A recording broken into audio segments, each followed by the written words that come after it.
Mesdames et messieurs, bonsoir.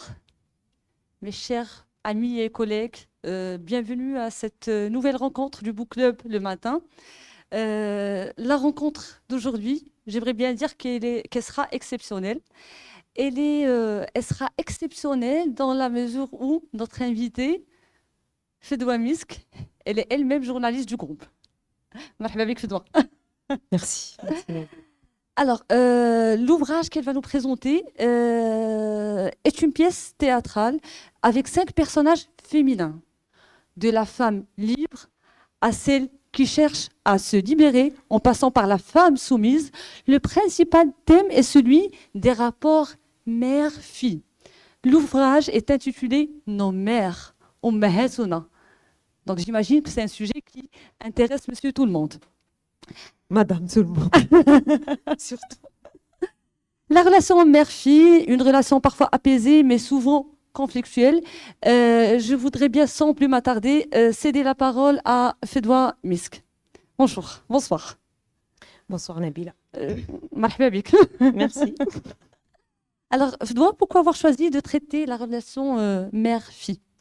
Euh, alors déjà, marhaba bikoum kamlin, puisque je fais partie du groupe, justement, j'estime que je suis à la maison, donc je fais un peu comme je veux, surtout que le grand patron n'est pas là. Donc, marhaba bikoum kamlin adna, et ça me fait super plaisir de présenter cet ouvrage, même si je ne vous cache pas que je l'ai présenté des dizaines de fois, toujours avec le même plaisir, mais voilà, à un certain moment, je me suis dit, il va falloir que j'arrête de parler de ce sujet. D'abord parce que le livre commence un petit peu à dater, mais surtout que le sujet continue à m'émouvoir et à me toucher. Et je ne vous cacherai pas non plus que c'est jamais facile d'aborder ces questions liées à la mère. Euh, pour partager avec vous un truc personnel, ma mère est décédée il y a 9 ans. Il m'arrive encore de me réveiller des fois en me disant « Attends, ça veut dire quoi? Je vais plus la revoir. C'est pas normal. » Et en fait, des fois, j'ai l'impression que j'ai pas encore totalement fait le deuil, même si cette publication m'a fait énormément de bien. Donc, en fait, ça vient de là, quelque part. C'est que mes rapports avec ma propre mère, c'est-à-dire que, juste avant de parler de mes rapports avec ma mère, j'aimerais dire que si j'avais décidé d'écrire un sujet, ça n'aurait pas été celui-là. C'est que je rêve d'écrire des livres depuis que j'étais gamine. Mais je ne pensais pas que ça aurait été sur ce sujet-là et je ne pensais pas que ça aurait été quelque chose d'aussi personnel. Donc, en fait, ce qui s'est passé, c'est que justement, je perds ma mère à la suite d'une maladie, d'une métastase, d'un cancer et tout ça. Et bon, je ne l'ai pas bien vécu, comme beaucoup de gens ne font pas le deuil et ne le vivent pas bien. Mais il y avait autre chose, en fait. Il y avait autre chose que j'arrivais pas à formuler, que j'arrivais pas à faire sortir.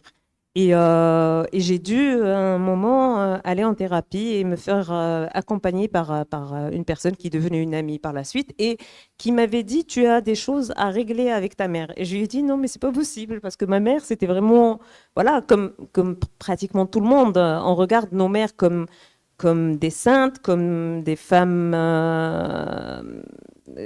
qui se sacrifient, des personnes intouchables et irréprochables. Et elle me répétait ça et je ne comprenais pas.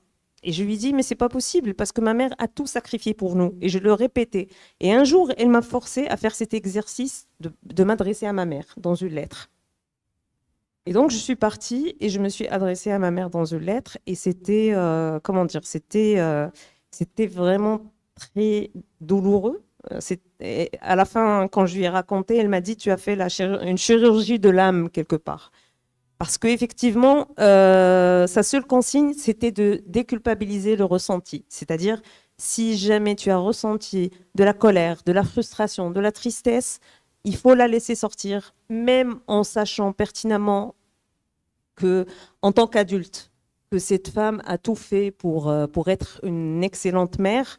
il fallait sortir cette colère. Et ce qui est bizarre, c'est que ce que je considérais comme une vertu, c'est-à-dire que cette femme avait tout sacrifié pour nous, et bien finalement, c'était vraiment ce que je lui reprochais le plus. C'est-à-dire que tu as tout sacrifié. Premièrement, tu ne m'as pas appris à vivre autrement. Et il s'est passé un truc vraiment qui m'a réveillée, c'est que à un certain moment, lorsque ma mère est décédée, tout le monde s'est retourné vers moi pour me dire maintenant c'est toi la chef de famille. Et j'ai trouvé ça injuste.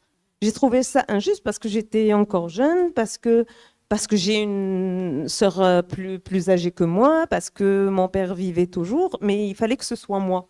Et en fait, j'ai compris par la suite que c'était logique qu'on se retourne vers moi, parce que j'étais celle qui lui ressemblait le plus, justement, sur cet aspect-là du sacrifice, et de toujours donner, et toujours faire passer les autres avant moi. Et donc, c'était normal. Et donc, c'est ça que je lui reprochais, de ne pas m'avoir appris à vivre pour moi. Et donc, je l'ai couchée. Et en fait, comme lorsqu'elle était décédée,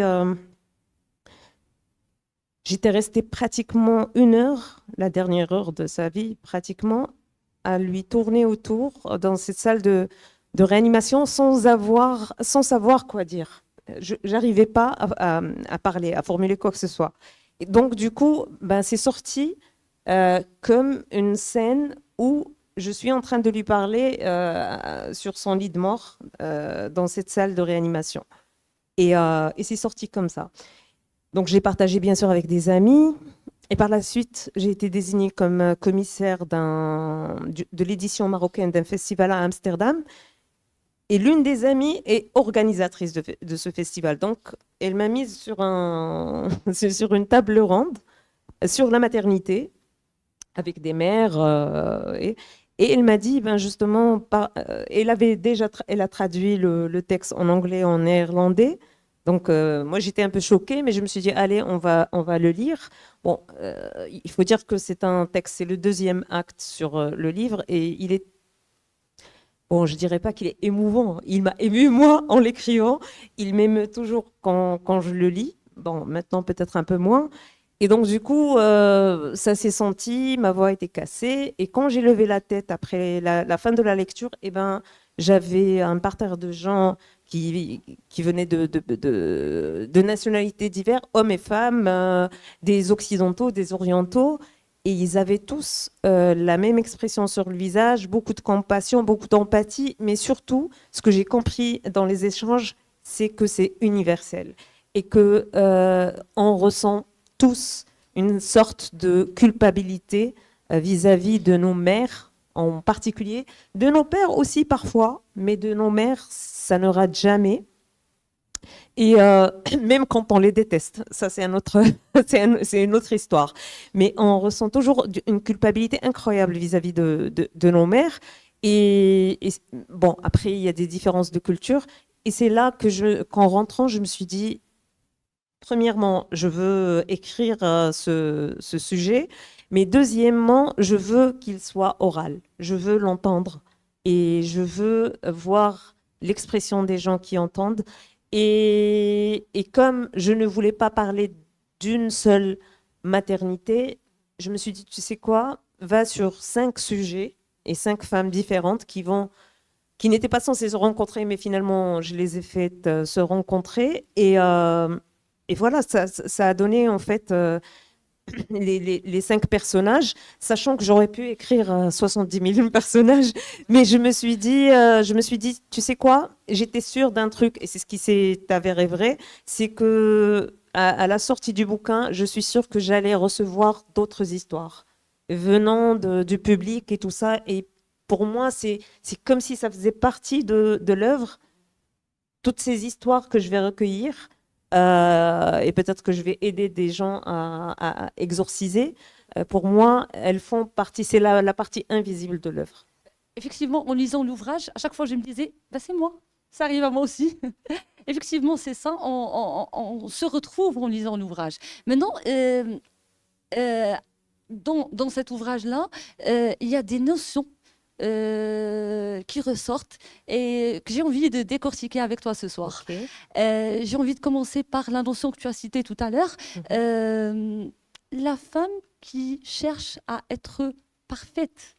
Elle se donne à fond au sein de sa famille, elle s'oublie parfois, et vers la fin, ce sont les enfants qui lui reprochent parfois de ne pas, enfin, d'avoir été toujours soumise.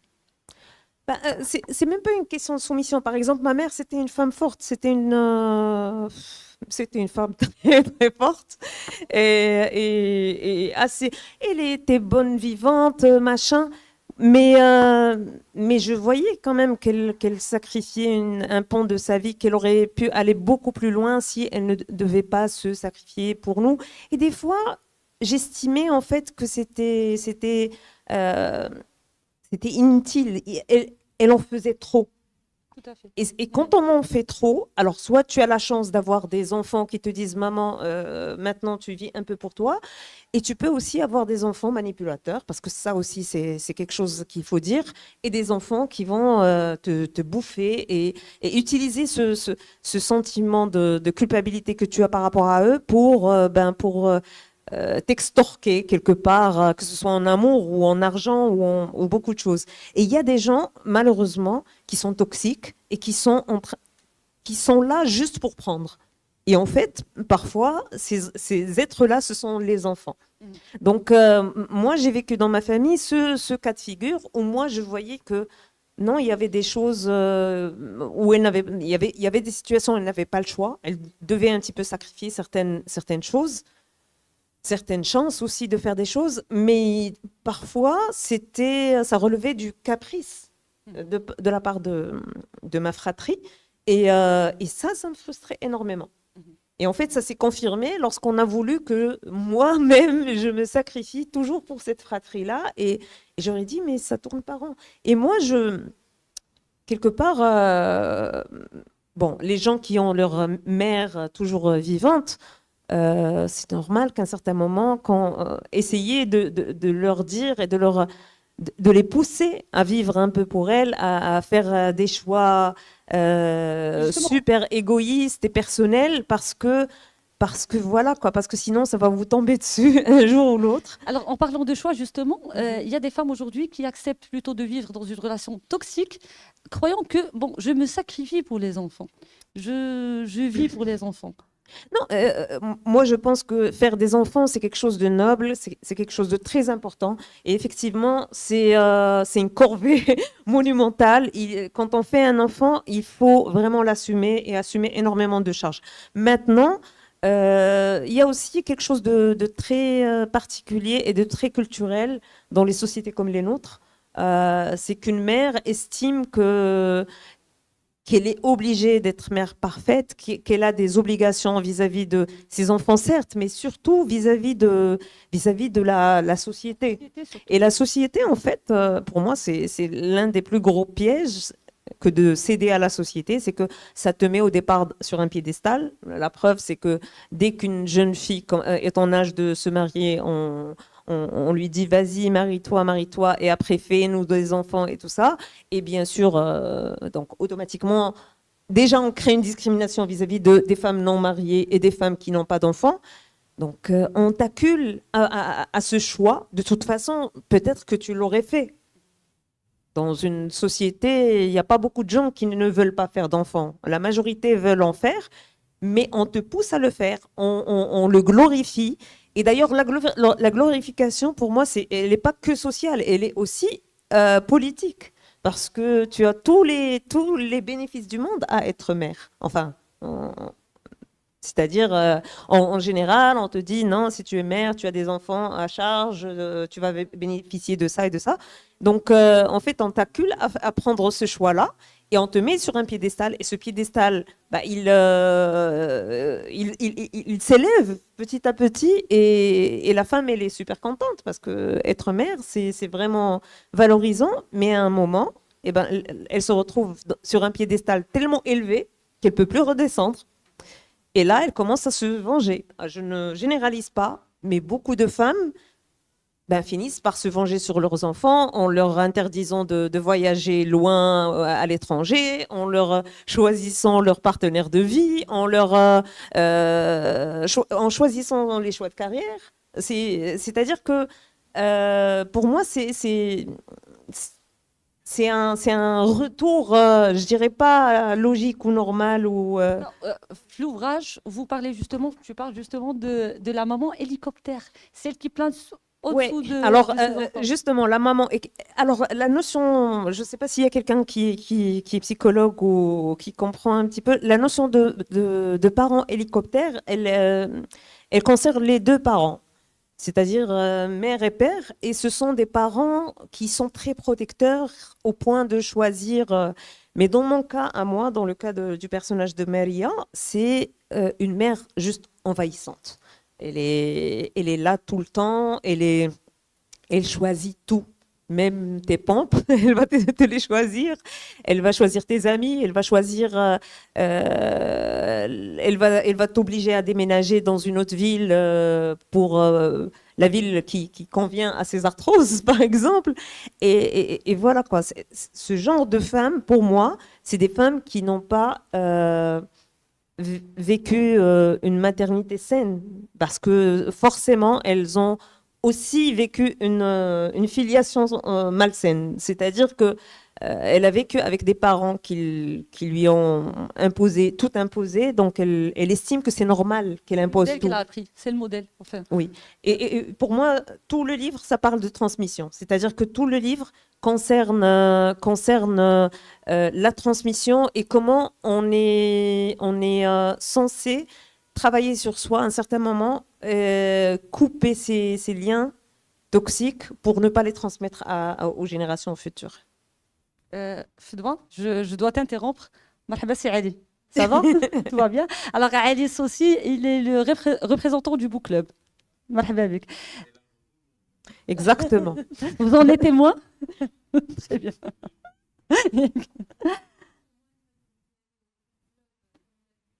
Mhm. Ça fait plaisir, madame. Marhaba avec. Merci, Hafsa.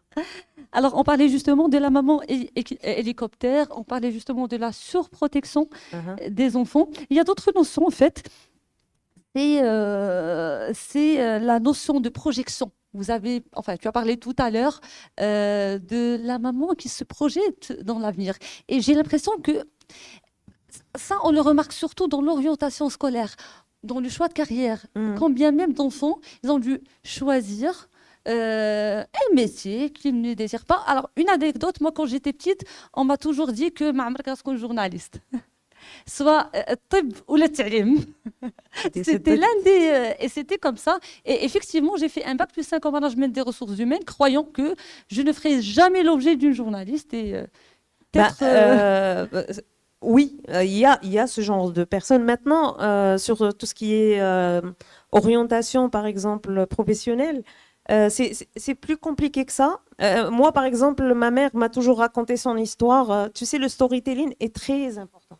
Il est ultra important. Je ne dis pas qu'il y a des choses qu'on doit faire ou on ne doit pas faire. Ça, c'est juste la nature des choses. C'est que j'ai entendu souvent ma mère me dire que son père, c'est-à-dire mon grand-père, voulait qu'elle fasse médecine en France, mais qu'il est décédé alors qu'elle avait 14 ans et tout ça.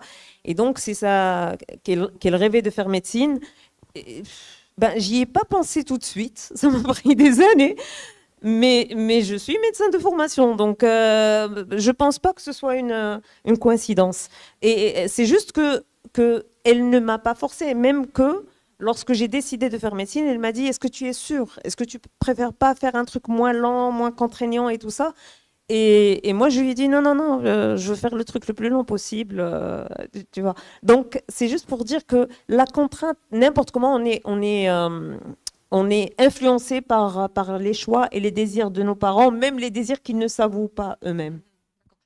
Justement, en parlant des messages qu'on reçoit parfois de la part de nos parents, ça me vient à l'esprit, il y a 5 messages qu'on reçoit de la part de nos parents quand on est petit. C'est ce qu'on appelle les messages contraignants. Sois fort, fais plaisir, fais effort, dépêche-toi. C'est ce type de message justement qu'on reçoit et ça conditionne notre cerveau inconscient. Et voilà, ça nous accompagne jusqu'à ce qu'on devienne adulte. Et ceci explique aussi le comportement, les choix qu'on fait dans notre vie. Oui. Non, je disais en fait, bien sûr, il y a ces 5 messages. On parle à une coach, donc, elle sait de quoi elle parle, mais il y a aussi les contraintes, comment dire, les contraintes de la féminité aussi, c'est-à-dire, oui, sois forte, mais pas trop. Comment? Non, ça, c'est pas ma mère, par contre, hein. Elle était grande gueule. Mais c'est vrai que chaque mère transmet sa vision de la féminité et voilà, quoi. Et ses leçons de vie, et ses armes aussi, de comment elle te tend des armes, les armes qu'elle a utilisées pour s'en sortir, elle, et elle pense, en pensant bien sûr que elles vont toutes te servir et que de toute façon, il n'y a que cette façon-là de faire. Et puis, il y a beaucoup de choses, beaucoup de pression sur la féminité, sur comment être femme, comment devenir mère, alors qu'on ne prépare jamais un garçon à comment devenir père. C'est un truc qu'il découvre après 9 mois de grossesse d'une autre personne. Voilà. Alors que nous, tu es préparé à ça dès ton jeune âge. Dès qu'on te pose une poupée entre les mains, on t'influence quelque part, on te prépare à ça. Donc, oui, bien sûr qu'il y a ces choses-là qui façonnent notre vie. Il y a aussi des étiquettes qu'on colle à la fille qui a tardé flash de mariage.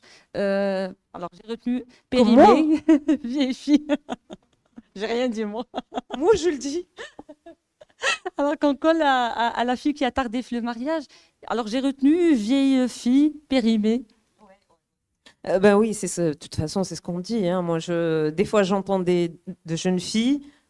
Mais ça me fait sourire plus qu'autre chose, tu vois, parce que je sais qu'il y a beaucoup de femmes qui ont ce problème-là, qui n'ont pas réussi à faire la paix avec ça, et qui ont pourtant réussi leur vie, qui travaillent bien, qui ont des amis, qui ont un entourage aimant, peut-être même un partenaire. Mais tant qu'elles ne sont pas mariées, ben, ça représente pour elles un vrai problème.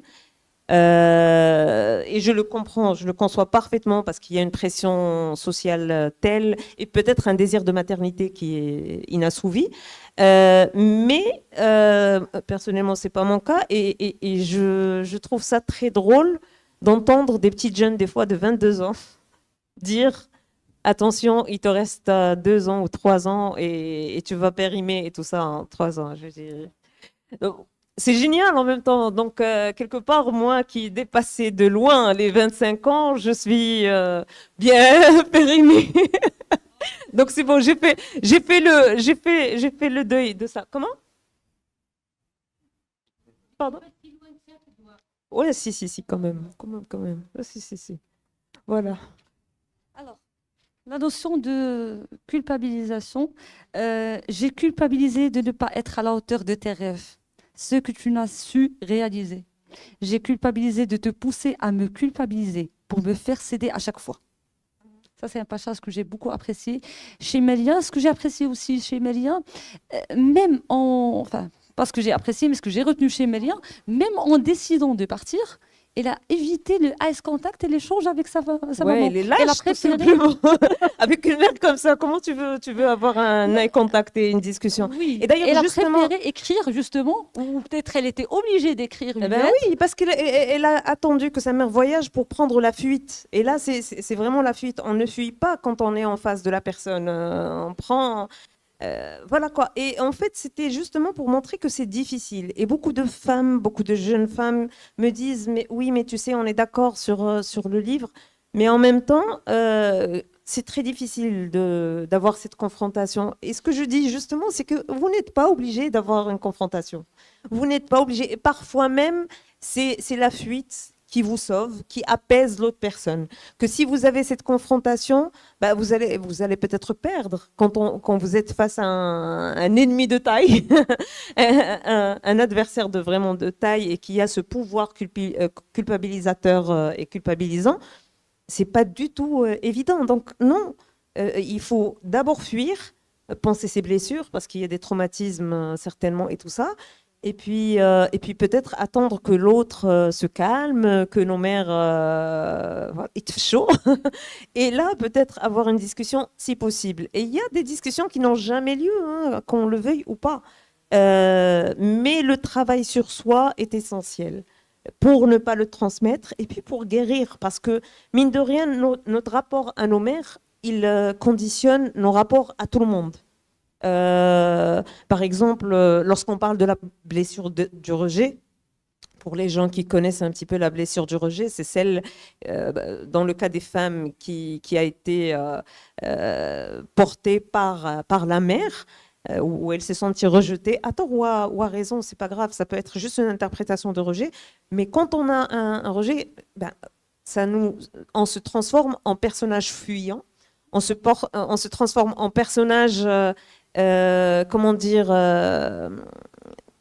qui manque énormément d'estime de soi et en personnage tellement dans le perfectionnisme et la recherche de validation, eh ben, que ça se voit dans nos rapports avec tout le monde, avec le patron, avec le mari, avec les amis et tout ça. Donc, le rapport à la mère, c'est pas juste mon rapport à moi, à ma mère. C'est pour ça qu'on doit le régler. C'est que je peux ne jamais rien dire à ma mère, carrément. Ne pas avoir cette discussion si je vois qu'il n'y a pas de discussion possible. Mais il faut que je travaille sur cette blessure pour justement régler mes rapports à tout le monde. Alors, il y a aussi la notion de chantage affectif. C'est ça en fait, c'est non c'est ça en fait, c'est tu fais ça ولا انا سخط عليك ولا انا سخط عليك وانا هذا وانا ما راضياش عليك tu vas faire ça وغتفقسيني وغتقتليني. Mais ça c'est quelque chose de tellement qu'on entend, mais tellement, que ce soit à la télé, que ce soit partout, c'est d'une évidence et plus je grandis, plus j'ai une exécration pour ce chantage-là. Je déteste ça et je n'aime pas voir une mère faire ça à ses enfants. Il y a du personnel dans l'ouvrage? Oui, comme j'ai dit, alors il y a le personnage de Imen qui est complètement le mien, mais il y a un peu de moi dans chaque personnage. Parce que les personnages qui sont Fedwa aussi. Et qui est central en fait, qui est deux, la troisième c'est Fedwa. Alors Fedwa, c'est... Alors Fedwa, c'est Fedwa juste pour jouer sur le jeu de mots FedEx. En tout cas, أنا قريت وأنا بالنسبة لي هذه فدوى اللي خدامة معايا. بصح. Et pourtant que ça affiche de le côté de moi. Alors Fedwa, c'est une femme à homme, tout simplement. Mais c'est pas vrai. Hein. C'est une femme. Toi, c'est une femme qui jette les hommes parce qu'elle a un problème à s'engager. Moi, je suis très fleur bleue. Hein. Je jette personne. Je suis pas Fedwa. Mais voilà, c'est une femme qui a du mal à s'engager parce qu'elle a vu sa mère s'engager pour le pire et pour le pire, jamais pour le meilleur. Et donc le rapport qu'elle a vu se construire entre sa mère et ses frères l'a poussée à exécrer et le mariage et la maternité. Donc du coup, c'est une nana qui se croit libre, mais qui n'est pas du tout libre parce qu'elle est justement, elle a cette blessure-là. Donc, pour moi, le but, c'était de dire que même les personnes en apparence libres ne le sont pas vraiment. Parce qu'elles ont les contraintes de la vie et des traumatismes qu'elles ont vécus. Elles sont façonnées, donc il y a une sorte de déterminisme. Donc, ça n'a rien à voir avec la liberté. Mais elle pensait qu'elle était libre. Et s'est retrouvée en fin d'histoire enceinte et s'est retrouvée justement avec les autres. Justement, moi, elle s'est retrouvée enceinte parce que j'avais besoin de questionner la maternité. Est-ce que dans la société, est-ce que la maternité est un vrai... alors, est-ce qu'on doit être mère pour exister en tant que personne et en tant que femme? Mais c'était aussi, bien sûr, le désir de maternité. Est-ce qu'il est inné vraiment? Est-ce que c'est un besoin biologique ou c'est une injonction sociale? Et puis, voilà, ça a donné lieu à cette discussion. Mais c'était aussi pour dire, voilà ce que je ne voudrais pas transmettre à ma fille, voilà ce que je ne voudrais pas répéter. Et là, c'est une occasion de faire parler les 5 personnages. Et si tu as remarqué, chaque personnage parle à partir de sa propre blessure. Par exemple, Hanan, qui est dans la compétition, tout le temps avec les femmes, va parler aussi de compétition. Voilà quoi. Il y a Samira qui justement n'a pas reçu assez d'amour maternel. Elle aussi, elle parle à partir de cet angle-là. Voilà. En tout cas, un témoignage personnel, j'ai bien apprécié le livre. Je l'ai lu, زعما. شكون شكر العروس؟ لا مي سي لو جونغ دو ليف في الحق دوفراج ملي كتشدو ما كتبغيش تحطو حتى كتكملو دونك فريمون ça m'a pris واحد disons et c'est facile rapidement كتقرا ça m'a pris une demi-journée j'ai pas travaillé honnêtement كاينين الRH je suis désolée et voilà donc T'as trop parlé. désolée j'espère que ça va pas être retenu Retenu contre toi. Alors, comme tu l'as dit bien au départ, à chaque fois qu'il nous des histoires, à chaque fois qu'il nous... l'ouvrage, on parle de rapports mère-fille, mais rien ne nous empêche aujourd'hui qu'il y a des rapports mère-enfant de façon générale. Moi, je voulais, parce que bon, j'ai mon étiquette féministe que j'honorais et que je parlais de moi d'abord. C'est pour ça que je voulais parler de ce sujet. Parce que j'ai connu plein de personnes et de femmes, et surtout à l'expérience Kandisha, qui était un site web collaboratif féminin, où je voyais qu'il y avait un tel désir chez les femmes, les jeunes femmes, ou moins jeunes, hein, de s'émanciper, mais qu'il y avait toujours une force qui les tirait vers le patriarcat, ou alors qui ne leur permettait pas de se libérer totalement. Et quand je dis libérer, c'est vraiment libérer ses idées et sa tête. Et c'était justement souvent la mère. Souvent, c'est la mère qui lui dit, écoute, ne te laisse pas aller à tes envies d'émancipation et de révolte, parce qu'il y a les hommes à côté, parce que c'est pas bien, parce que tu vas rester sans mariage, parce que. Et en fait, donc ça m'avait toujours ça m'est resté au fond de mes pensées. Et là, quand j'ai écrit sur moi, je me suis dit, ah, c'est l'occasion en fait de parler de tout. Donc, il y a aucun personnage qui existe vraiment. Mais il y a un peu de tout dans tout ce que j'ai vécu, tout ce que j'ai vu, il y a des petites histoires. Par exemple, Samira, j'ai commencé à écrire Samira en entendant une dame à Tanger raconter à sa voisine que sa mère ne s'est même pas déplacée la voir quand elle s'est fait amputer d'un sein. Et en fait, ça m'avait tellement scotché et matché que je me suis dit, ben oui, j'ai envie de parler aussi de cette maternité-là. Une femme froide. Mais en fait, j'ai joué sur le fait que c'est une maternité froide peut-être, mais du point de vue de la fille. Et qui nous dit que cette femme-là n'a pas vraiment aimé sa fille et que va savoir pourquoi elle s'est pas déplacée, et les complications, et le rejet, est-ce qu'il n'est pas des deux côtés? Et c'est pour ça que je lui ai créé aussi une fille qui la rejette. C'est-à-dire que même si tu te comportes différemment de ta mère, ben, tu peux te retrouver avec le même résultat. Donc, et ça parle aussi de transmission. Donc, je ne me rappelle plus de la question. Il n'y a plus de questions. D'accord, parfait. Mais justement, pour gagner du temps, avant d'ouvrir la séance des questions-réponses, Ali, tu peux nous rejoindre, s'il te plaît, pour un petit mot à la salle, si tu permets. Pourquoi tu veux jeûner? Non, mais, merci beaucoup. C'est toujours un plaisir de retrouver le public pour une rencontre culturelle. Ce que j'ai envie de dire, c'est que cette rencontre s'inscrit dans le lancement d'un nouveau cycle. Vous l'avez bien constaté, le thème que traite le livre de Fdoua, il est en relation avec la femme. On est dans une actualité avec la réforme donc, de la Moudouana. Et à travers Book Club, on essaie toujours de rester en contact avec l'actualité. Fdoua traite le sujet avec une autre façon, d'une façon assez particulière. C'est un autre prisme à travers le style de l'écriture, à travers les thématiques, à travers les sujets qu'elle traite. Il y aura certainement d'autres rencontres, Inch'Allah, par la suite qui vont traiter de cette thématique-là. Et avant de terminer, peut-être une petite annonce aussi. Sachez qu'il y a un nouveau format qu'on lance avec Book Club. C'est les débats Book Club. Les débats Book Club, c'est un concept qu'on essaie de faire toujours pour parler du livre et de la littérature. La première rencontre, elle est prévue le 15 novembre, Inch'Allah, avec le salon du livre jeunesse qui démarre. Donc, ça sera en marge de l'ouverture du salon livre jeunesse. Donc voilà, suivez Book Club le matin. N'hésitez pas de partager avec nous vos idées, vos propositions. On est là pour enrichir cet espace culturel et littéraire. Voilà. Ali, il est le directeur administratif et financier du groupe et c'est grâce à lui qu'on est réunis aujourd'hui parce que c'est lui qui a eu l'idée de Book Club. Je me rappelle il y a un an et quelques, c'est un projet juste magnifique et voilà, on ouvre. Alors, avant d'ouvrir, je me suis rappelé de la question, c'était sur les garçons. Donc, je disais que moi, j'ai écrit ça pour moi et pour les femmes, parce qu'effectivement, j'ai noté ce truc-là, ce filet ou cette chaîne, quelque part, qui retenait les femmes de s'émanciper, et c'est lié à la mère, à l'éducation patriarcale qu'elle leur donnait. Mais au fur et à mesure des rencontres, j'ai rencontré, bien sûr, il y avait pas mal d'hommes, bon, beaucoup plus de femmes, ça c'est certain, mais il y avait des hommes aussi.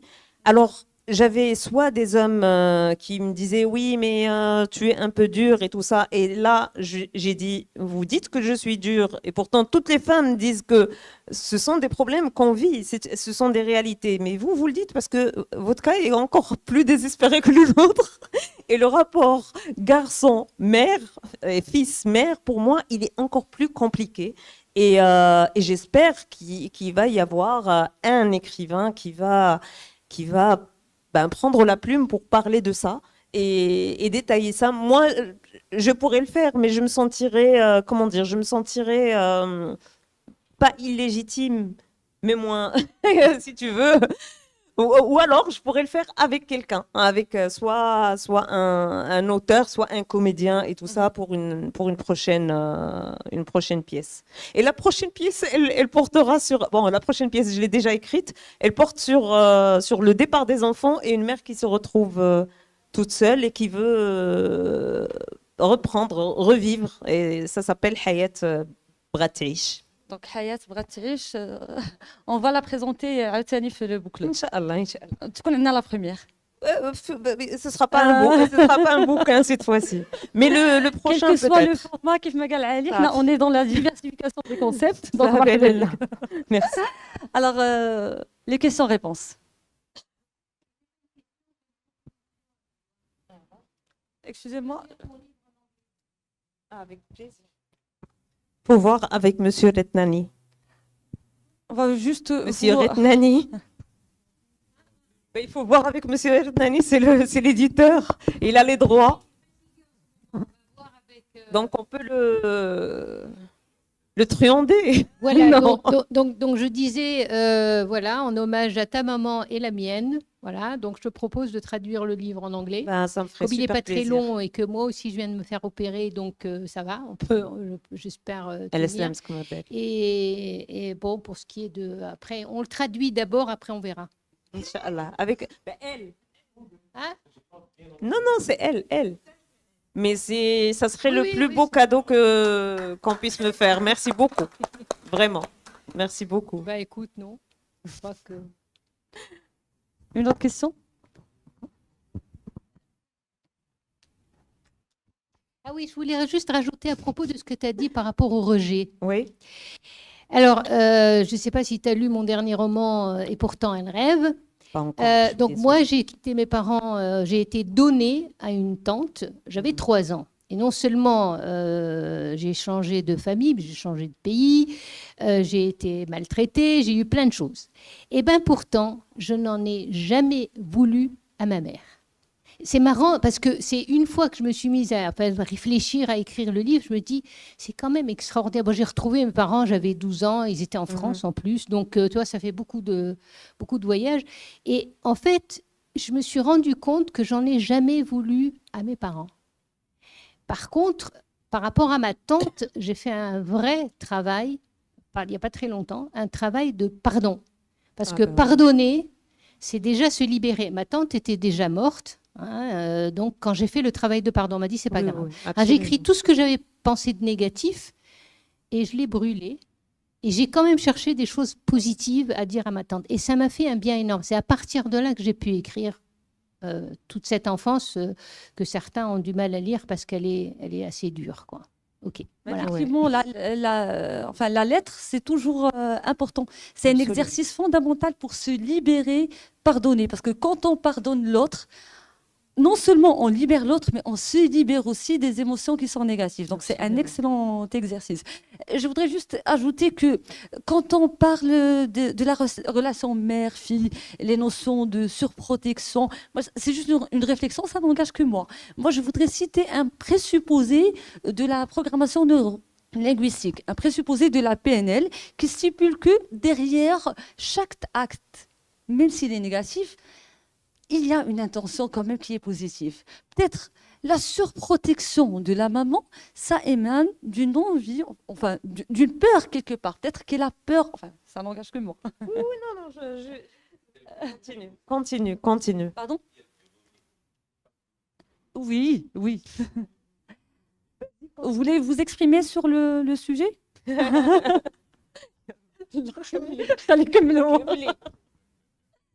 C'était déjà là. Je suis une maman, j'ai un enfant. Ça n'engage Oui, que moi. sauf que ton enfant serait war. Mais quand ça grandit, ça déploie des ailes, ça devient parfois Oui, cadre peut-être. supérieur. Je Tu me vois, demande, effectivement. Bien sûr qu'il y a la surprotection, mais il y a aussi beaucoup de frustration, beaucoup de choses peut-être qui ne sont pas conscientes, des choses qui ne sont pas C'est de conscientes, qui ne sont l'inconscient. pas, qui ne sont pas زعما, comment dire, C'est pas voulu en fait. voilà, c'est C'est pas l'inconscient. processé dans le cerveau. أنا بغيت ندير داكشي par caprice ou bien sûr, la mère Justement, ne c'est te ce que je dira disais, jamais qu'il y que a je peut-être suis de capricieuse. Tout à fait.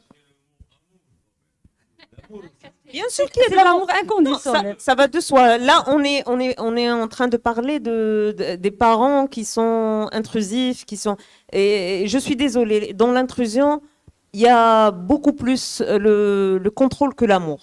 Alors, ça ne veut pas dire que l'amour n'existe pas. Mais quand on aime vraiment, au bout d'un moment, on veut que son enfant soit heureux. Oui, mais il y a des manifestations qui sont pathologiques.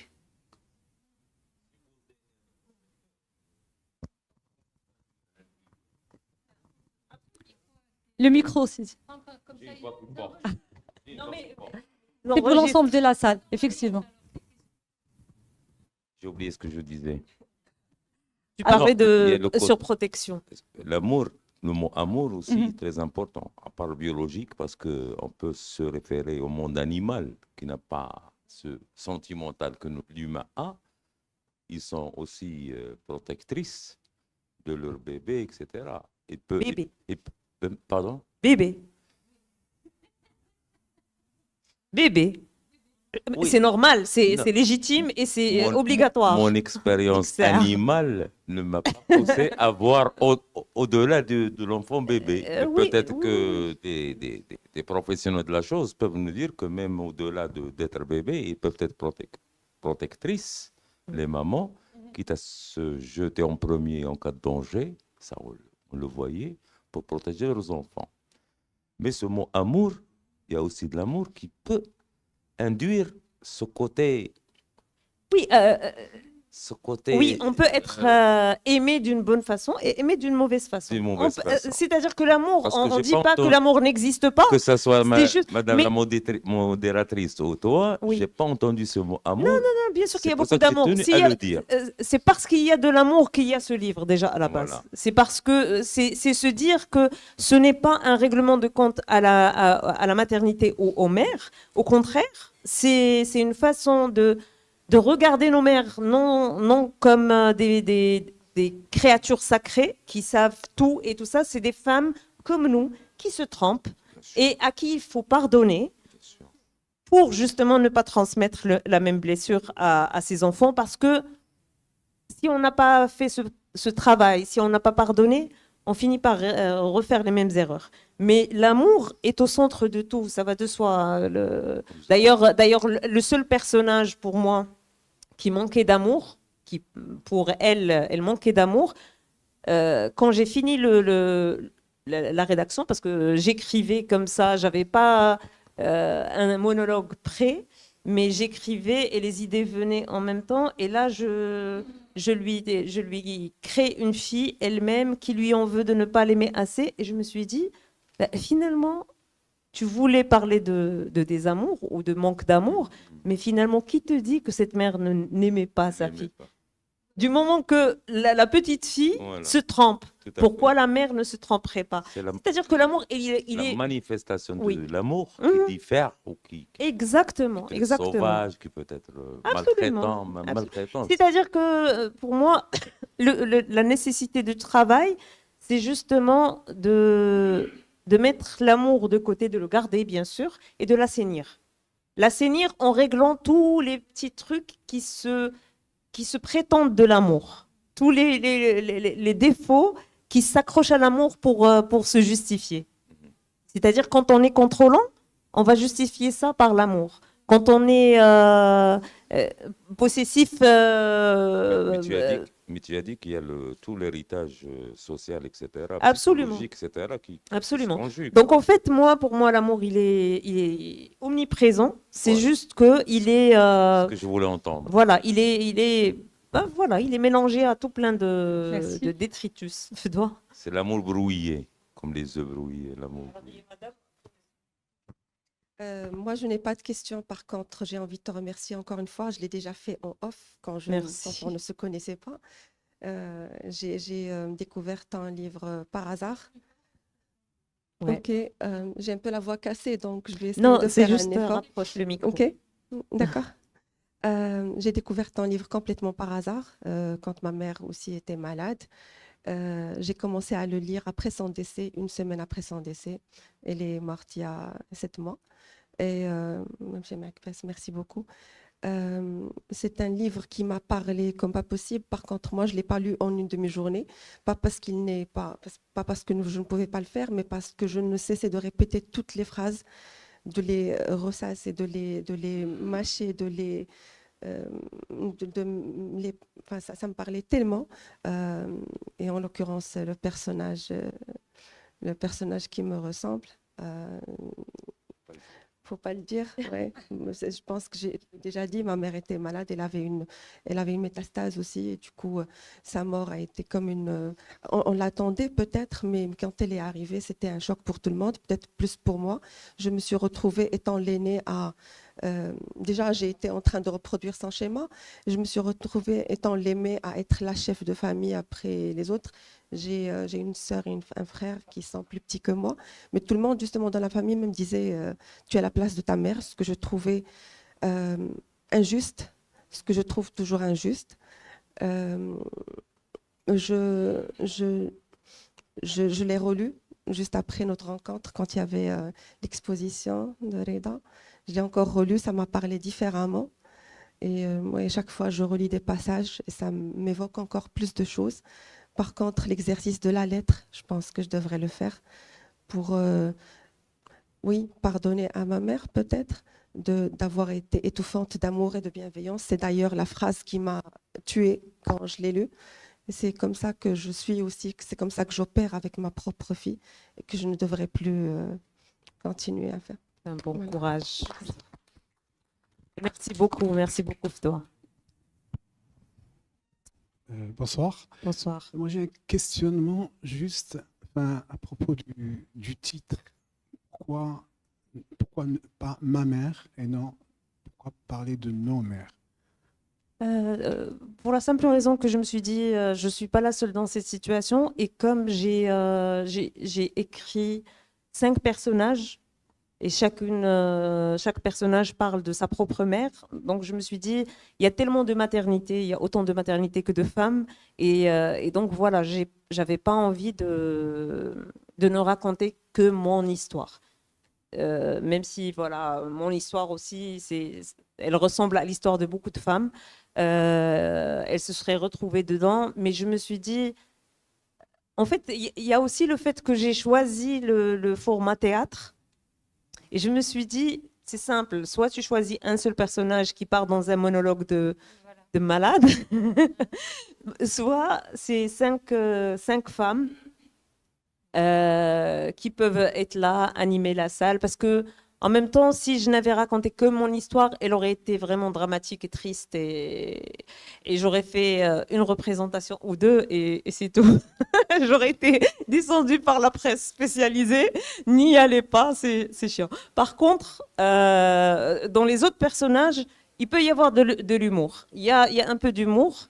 Même la fille là qui va fuir sa mère et tout ça, dans son discours et tout ça, peut-être qu'elle dit des choses dures, mais elle le dit avec humour. Mais c'est vrai, en rejoignant votre idée, monsieur, Maria, en quittant la maison et en écrivant la lettre, à chaque fois, qu'est-ce que tu voulais, elle lui reprochait des choses, mais à chaque fois, je t'aime, maman.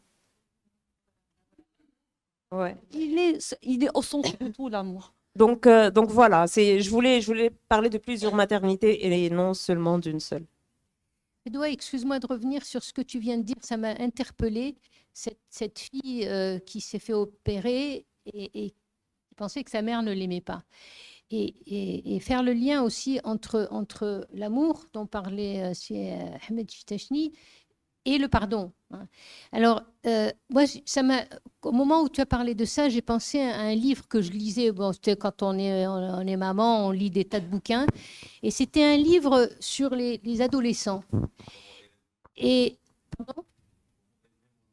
Non, ça c'est classique. Non, j'en ai lu toute une flopée, ne t'en fais pas. Et celui-là, il était en anglais. Et c'était des adolescents. Et en fait, il y a une adolescente qui dit à sa mère, Maybe you love me, mom, but I don't feel loved. Peut-être que tu m'aimes, maman, mais moi, je ne me sens pas aimée. Donc, la question de l'amour qu'a posée Ahmed Chitachni, et tu y as répondu, c'est quand même très compliqué. Voilà, merci. Monsieur, Merci beaucoup. Bonsoir à tous. Je tiens tout d'abord à vous remercier pour la qualité de cet échange ce soir. Et j'aimerais bien rebondir sur un passage avec comme idée le développement d'un mécanisme de défense, mais contre la femme. Ma question est la suivante. Est-ce que vous êtes avec cette hypothèse qui stipule, est-ce que vous êtes avec l'hypothèse qui stipule que cette vague de féminisme de cette dernière génération n'est qu'un résultat d'un cumul de pression des anciennes générations de mamans et de mères? Voilà.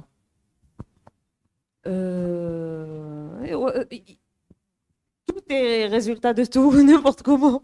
C'est-à-dire que la vague de féminisme, c'est pas la résultante de la pression des mères, c'est la résultante de la pression sur la femme.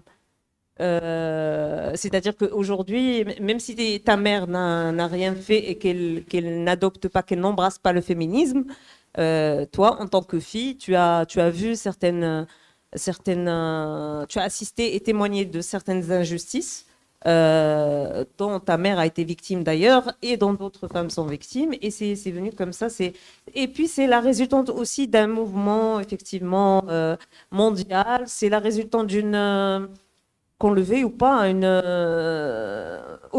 autonomisation quelque part des femmes à travers l'éducation qu'elles ont eue. Maintenant, les femmes travaillent plus, elles sont ultra connectées, même quand elle n'a pas fait d'études, elle est tout le temps sur les réseaux, elle voit ce qui se passe ailleurs.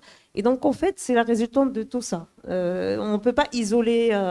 Et maintenant, quand tu parles de vague de féminisme, moi, je le vois comme un tsunami. C'est pas quelque chose de négatif, en tout cas pas pour moi.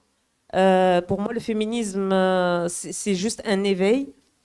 Parfois, malheureusement, il est compris de travers, que ce soit par des hommes ou par des femmes. Certaines femmes et hommes parlent au nom du féminisme, mais ils lui desservent parce qu'ils ne parlent pas bien ou parce qu'ils le font par intérêt. Mais je reviendrai toujours à dire qu'il faut aller voir du côté des idées, pas du côté de la pratique. Alors sur les réseaux, moi, j'ai quand même ma petite disons, remarque sur les réseaux sociaux dernièrement. C'est une vague c'est une vague de groupes de jeunes femmes qui sont sur les réseaux pour taper sur les hommes et sur la masculinité. Et en fait, pour elles, c'est ça le féminisme. Or, non, vous n'avez rien compris. Et pour moi, ça dessert le féminisme, par exemple. À Et l'américaine. voilà, ça donne en fait des mouvements starvés, masculinistes, les Red Pill, machin, ces groupes complètement fous faux alliés d'hommes qui sont machos et qui revendiquent leur misogynie. Mais voilà, de toute façon, ça a toujours été la vie. Maintenant, le féminisme, les féministes, les vrais, les gens se battent, travaillent pour changer des choses sur le terrain ou sur la voie de la législation. Et je suis super contente de tous les changements annoncés par le roi. Et j'ai beaucoup d'espoir parce que à un certain moment, tout le monde a commencé à parler de la famille et c'était comme si les droits de la femme s'arrêtaient à la famille. Comme si on n'avait pas de problème au travail. Pas dans mon travail à moi, ça va très bien. Mais qu'on n'avait pas de problème au travail. Quoique, est-ce qu'on a des directrices femmes ou pas? Ok. Excusez-moi, on ne peut pas se refaire. Alors, il y a ça, il y a les droits de femmes au travail, il y a le droit pénal où la femme est automatiquement discriminée, il y a le manque de sécurité et tout ça. Et pour moi, c'est ça qui m'importe. Et je viens de recevoir dernièrement une bonne nouvelle, c'est qu'il y aura un travail énorme pour travailler, pour statuer sur toutes ces questions-là. Et il n'y aura pas qu'une Moudawana pour la famille, mais il y aura aussi des droits supplémentaires pour la femme. Voilà. Monsieur? Salam alaikum. Merci infiniment pour nous réunir dans ce festin culturel. Alors, je me présente, Dukhan Abdelhadi, je suis directeur de bibliothèque publique, je suis dans le culturel. Alors, je me demande pourquoi, est-ce que c'est une coïncidence? Parce que j'ai lu 2 ouvrages qui étaient écrits par des médecins, et ça, c'est troisième. Jamais? Hein? Jamais? Non, ce sont des ouvrages qui sont traduits en arabe. C'est La vie est mortelle d'Henri Talax. Et un ouvrage c'est en arabe, sur les cadavres. Oui. Alors, tous ces ouvrages sont par des médecins. Alors, en ce qui concerne la femme ou bien la mère, dans la littérature humaine, ce film nous rappelle aussi le chef-d'œuvre de Maxime Gorky, c'est La mère. Il y a aussi la femme ou bien la mère, c'est omniprésent dans notre patrimoine arabo-musulman. Par exemple, il y a toute une verset du Coran, toute une sourate, c'est Nisa. Moi, vraiment, durant mon passage, pendant la lecture du Coran, il y a un verset qui me bouleverse. وعاشروهن بمعروف وإن كرهتموهن فعسى أن تكرهوا شيئا ويجعل الله فيه خيرا كثيرا. Pardon, je m'excuse pour les Français parce que Difficile de traduire. traduire, oui. Mais c'est bien. Et aussi, il y a une citation du prophète.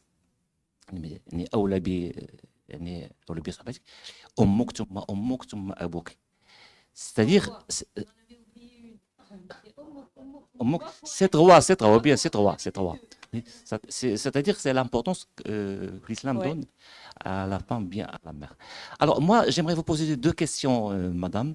Je m'excuse parce que je n'ai pas eu le temps de lire votre ouvrage, parce que l'annonce était à l'improviste, et ça nous honore. Alors, j'aimerais poser vous 2 questions. La première question, alors pour moi, pourquoi comment vous exprimez à travers une pièce de théâtre? Pourquoi pas un roman? Pourquoi pas une poésie? La deuxième question, est-ce que vous ne voyez pas, madame, que la pitié filiale, ou bien la désobéissance, les walidin sont omniprésents dans notre éducation, et ça a beaucoup contribué dans l'éducation du Marocain. Alors, merci beaucoup pour ces questions. Alors, j'ai expliqué rapidement comment j'écris le texte et que je voulais d'abord en faire un roman, mais finalement, en lisant un texte devant un public, ça m'a touchée d'avoir ce retour et ces expressions en direct. Et c'est ça qui m'a poussée à écrire le théâtre. Et je me suis dit, c'est génial parce que le théâtre, comme ça ne doit pas dépasser 1 heure à tout casser, il fallait que je concentre l'ouvrage et ça le rendait plus facile à lire. Mais en même temps, ça se lit comme un livre. D'ailleurs, bon, je pense que j'en suis peut-être à la 2e ou la 3e édition, ce qui est déjà très bien pour un livre de théâtre, justement parce qu'il peut être lu comme un roman, parce que c'est des monologues et tout ça. Ce qui est un peu énervant dans la lecture du théâtre, c'est lire les dialogues et les spécificités, les mouvements de scène et tout ça. Mais comme c'est des monologues, je n'en ai pas mis énormément, donc ça peut se lire sous forme de littérature romancée. Maintenant, pour la 2e question, je suis complètement d'accord. Culturellement, Ardat al-Walidin, mais شنو هي رضات الوالدين؟ كيقول لك لا تقل لهما اف ولا تنهرهما. ما كيقولش لك اسمع ليهم الا بغاو يجوجوك، ما كيقولش لك اسمع ليهم الا بغاو يقريوك في هاد البلاصه ولا داكشي، ما كيقولش ليهم انت عندك الحق ديال سخط الرضا et tu as le droit de disposer de la vie de tes enfants. كيقول لك non, traite-les bien, occupe-toi d'eux dans leur vieillesse. C'est tout ce que dit le Coran, c'est tout ce que dit le prophète. Mais le problème, c'est qu'on utilise ça pour contrôler les enfants.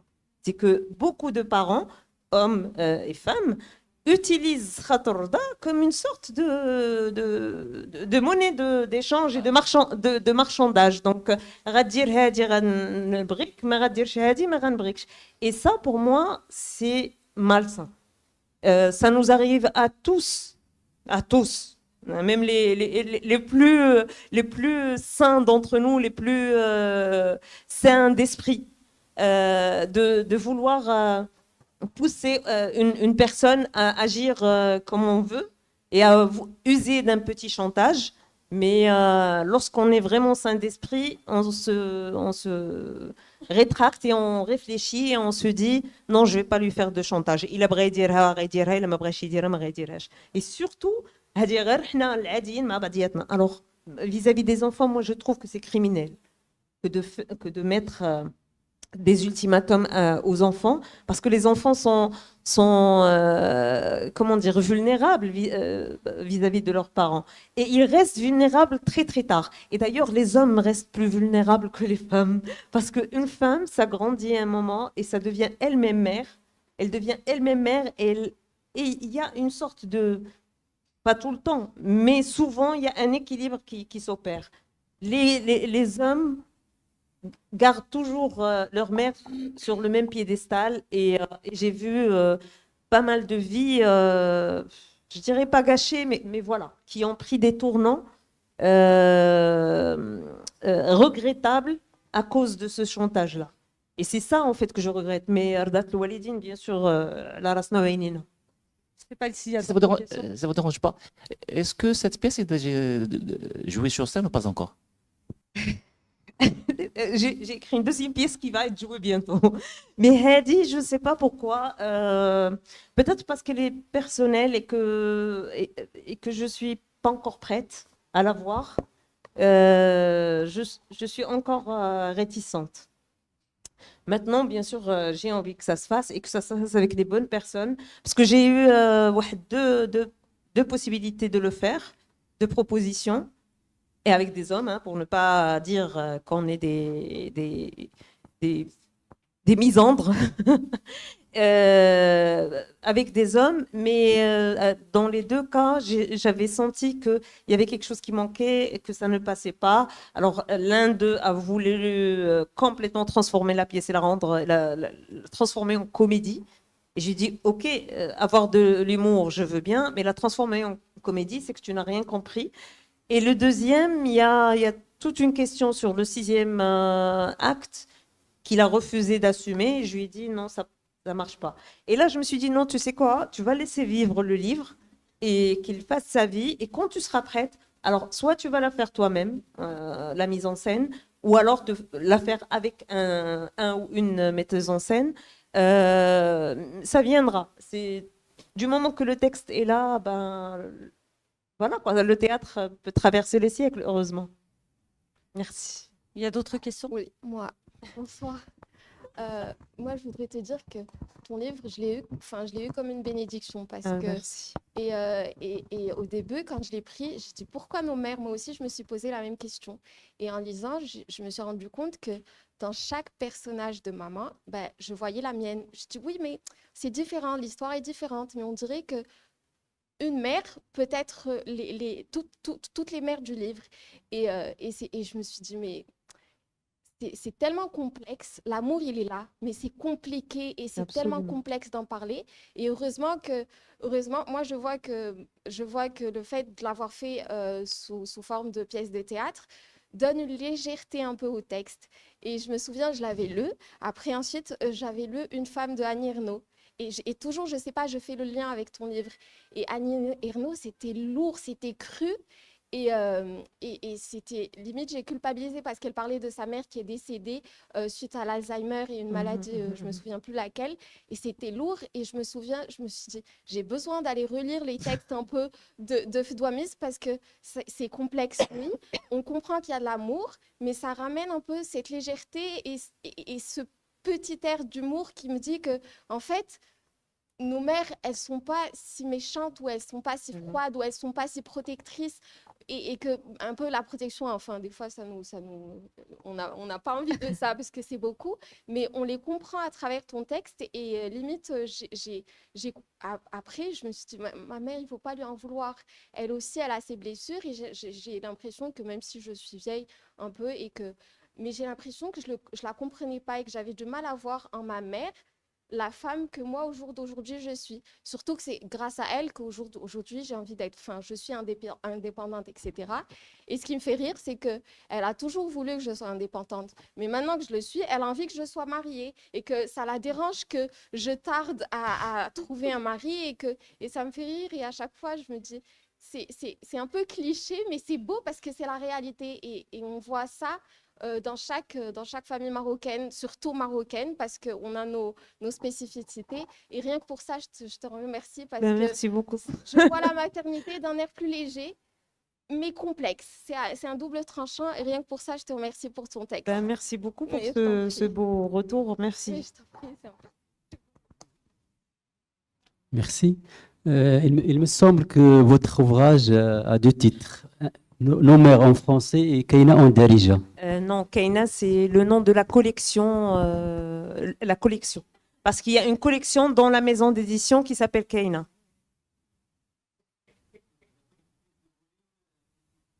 Ah, c'est l'édition, quoi.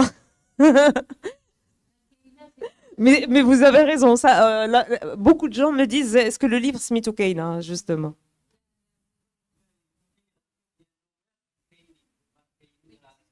وراه كاينين كاينه. Ouais. Une autre question, madame? Je rejoins la question sur le titre. Nos mères, je la vois avec des points de suspension. Ça veut dire chacun de nous est en parler de sa mère. Alors, c'est ce que j'ai lu pour la première lecture et je voulais rejoindre la même question sur Keina. J'ai dit est-ce la même chose bilingue pour les entretiens et pour les monologues, mais Alors j'ai écrit la version arabe d'Erija en fait parce que j'avais envie de le faire dès le départ, jouer le texte en Darija, parce que je suis entourée de gens qui ne sont pas francophones, et notamment une personne que j'aime beaucoup, que j'apprécie énormément et qui vit avec moi, c'est-à-dire qui me connaît depuis la maladie de ma mère, c'est-à-dire qu'on est là depuis 10 ans. C'est la dame qui s'occupait de ma mère et par la suite, elle continue à s'occuper de moi. Et ما قرياش et souvent quand elle fait le ménage ou elle fait شي حاجه كتعاود لي على les débords ديالها avec ses filles Et j'arrêtais pas de lui dire, tu sais, quand tu fais ça, ça peut donner ça et tout ça. Mais malheureusement, alors il y a des gens qui ont ce pouvoir-là, mais malheureusement, la majorité des gens qui ne sont pas passés par l'école n'ont pas le pouvoir de l'abstraction et de discuter les idées et d'aller loin dans la réflexion. Et donc, je savais que pour elle, la fiction ferait des miracles. De toute façon, la fiction fait toujours des miracles, même sur des gens qui comprennent énormément de choses. Quand tu y vas par la voie de la fiction, tu ne touches pas que l'intellect, tu touches l'émotion. Et donc, j'avais commencé dès le départ à traduire. Et quand j'ai commencé à travailler avec ces deux metteurs en scène, j'avais déjà les textes traduits en Darija. Et comme par hasard, on m'a appelé Sidi Moumen pour le faire devant des femmes qui ne sont... Voilà, les مقارنش فرنساوية, les مقارنش كاع. Et c'était magique. C'était magique parce que je me suis retrouvée avec des femmes à la fin. كتعرفي المغربية سعدنا كيهضروا elles s'ouvrent mais avec une facilité déconcertante, elles partagent leurs problèmes parce que bizarrement ce sont des femmes qui portent leur foyer, مثلا يطو راه كتخدم باش تعيش ولادها, mais elles ne se considèrent pas comme une femme qui travaille. Donc كتقول لك انا علاقاش مرا ديال الدار, كنقول لها يطو ديال اين دارك ولا داري ولا non. Et en fait il y avait plusieurs femmes comme elle qui étaient dans un dénigrement permanent et qui te disaient بعض المرات كنبغي نهز جلابيتي ونزيد في حالاتي ونهرب عليهم et en fait et en fait, c'est drôle parce que elles ont commencé à parler et je leur disais شكون اللي كيبزز عليكم كتقول لي وفدوا ما غاديش نمشي نخليهم شكون اللي غيطيب لهم قلت لها عندك ولادك كلهم ادولت جو كومبرون با شكون اللي غيطيب لهم يطيبوا راسهم زعما et en fait on a parlé et pour moi c'était l'une des plus belles rencontres que j'ai faites et donc bon le texte en arabe classique est en cours. Bon, maintenant, on dit l'anglais. Mais l'arabe classique est en cours. Ce sera fait par une amie qui est écrivaine aussi, Karima Haddad. Et là, c'est pour le monde arabe, si on a la chance de diffuser par là. Voilà. S'il y a une dernière question.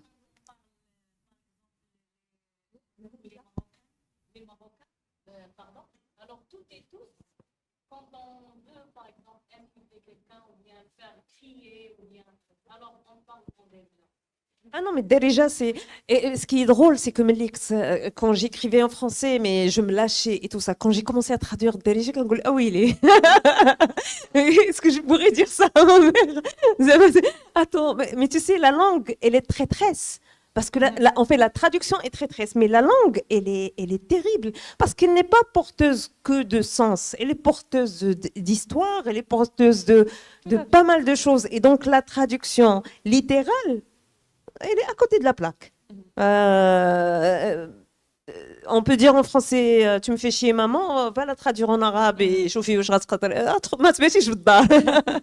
donc voilà, c'était un exercice intéressant pour moi. Une dernière question parce qu'on a une contrainte de temps.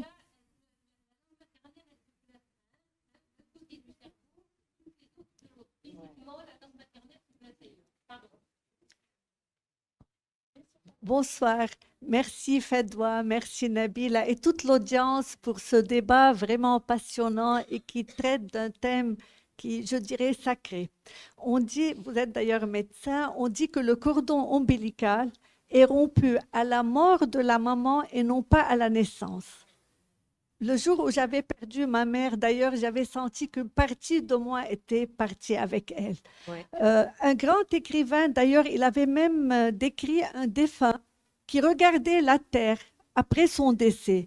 Et plusieurs années après, il a vu que sa femme, elle s'était remariée. Ses enfants avaient refait leur vie, mais la maman était toujours visible, elle portait toujours du noir et elle n'avait pas encore fait son deuil. Et en parlant, monsieur, vous avez parlé du rôle de la maman. D'ailleurs, on dit « Al-Jannah tahta aqdam al-ummahat ». Est-ce que, Fedwa, je sais que votre livre, vous avez beaucoup parlé de l'amour, du don de soi de la maman. Est-ce que vous avez aussi fait cette comparaison, cette dimension de cet amour qui est plus forte, qui est ancrée dans chaque personne, qui est inculquée, qui fait partie de notre ADN, de ce grand amour de la maman.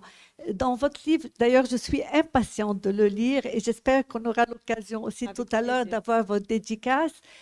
Est-ce que dans votre livre aussi, vous traitez de cet amour, ce don de soi qui est incomparable? Si, ben, il y a tout un passage sur le don de soi, mais je vais pas mentir, je suis pas en train de glorifier le don de soi, justement. Parce que, comme j'ai dit au départ, donner de soi lorsque les enfants en ont besoin, oui, bien sûr. Lorsque c'est des besoins vitaux, c'est normal de l'encenser. Mais à partir d'un certain moment, le don de soi devient un sacrifice inutile, devient une faiblesse, devient un joug, même pour les enfants. En tout cas, pour les enfants qui sont corrects. Parce qu'il y a, comme j'ai dit tout à l'heure, des enfants qui en profitent. Alors oui, une femme, à un certain moment, qui a joué son rôle, qui a fait ce qu'il fallait pour autonomiser ses enfants, à un certain moment, il faut qu'elle arrête de trop en faire parce qu'au bout d'un moment, elle va commencer à les culpabiliser parce qu'elle a, voilà. Et ça, c'est quelque chose qu'on entend souvent. Une mère qui dit, moi j'ai tout fait pour vous, moi j'ai tout donné pour vous, moi j'ai fait.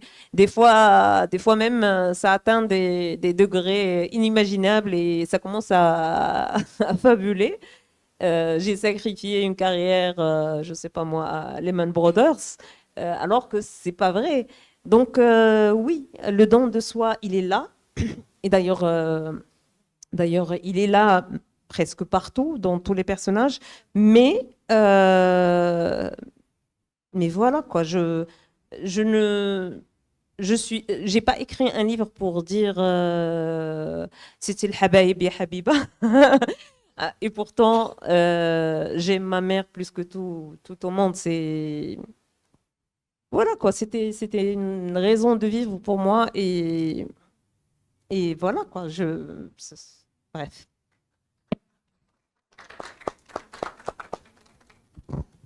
D'accord.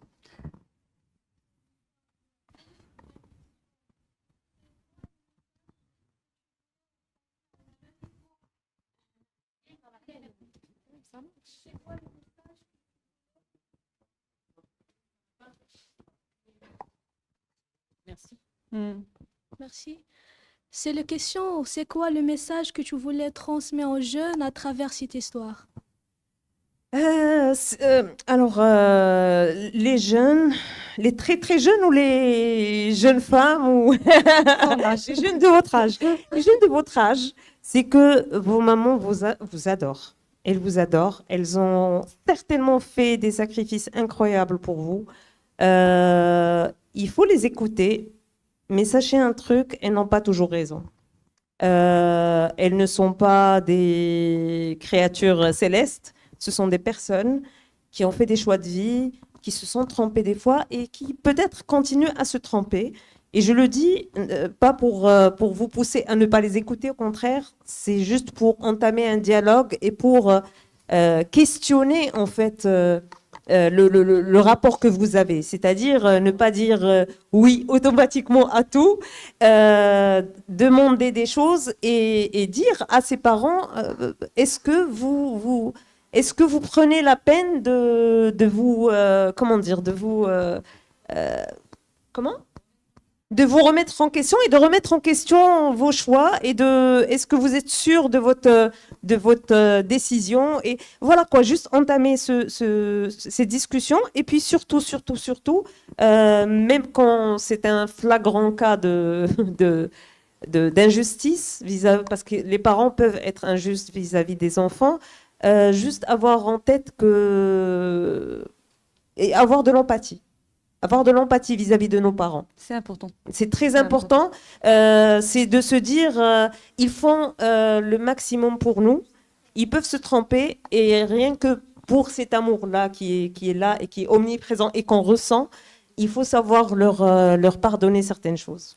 C'est un très bon message pour clôturer. Malheureusement, on a une contrainte de temps. Je vous remercie toutes et tous au nom du groupe Le Matin. Un dernier message, peut-être, lisez le livre. On a vraiment... Il y a Morad Chemseddine qui est en train de me demander de clôturer et j'ai pas le choix. Alors, Onomo va surfacturer, ça fait non, Je tiens à remercier aussi l'équipe technique qui est derrière la caméra. Il y a Taha Walid qui travaille sous la supervision de Morad Chemseddine. À la prochaine et restez connectés sur lematin.ma.